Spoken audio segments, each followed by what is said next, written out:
Скъпи майко и татко, пиша ви да ви кажа, че съм жив и здрав. В Америка съм. Как стигнах до тук и аз не знам, но аз съм добре.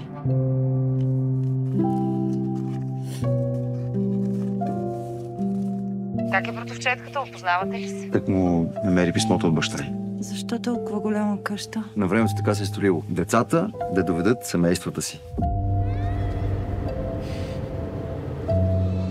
Чакам да кажеш кога да те разведа, защото който не е видял Родопите, не е видял България. Какво говориш, ма? Какво искаш, бе? Вазов го е казал.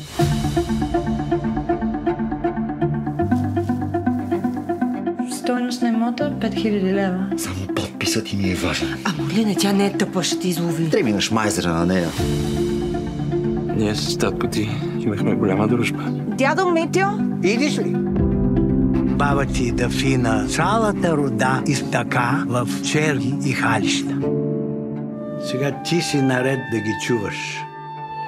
Тя как беше? Супер си беше баба Дафина. Тук е на 100. Все разправяха, че баща ви ще се върне. Всеки Гергьов ден тя задължително го чакаше.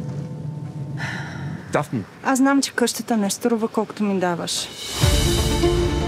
Тук сме Балканите. Това не е вашия свят. Ако има воля, има начин. I don't know what you're doing here, but this is insane. This is my world. You don't belong in it. За вас го правя, чуваш ли ме? Престани да ме лъжеш!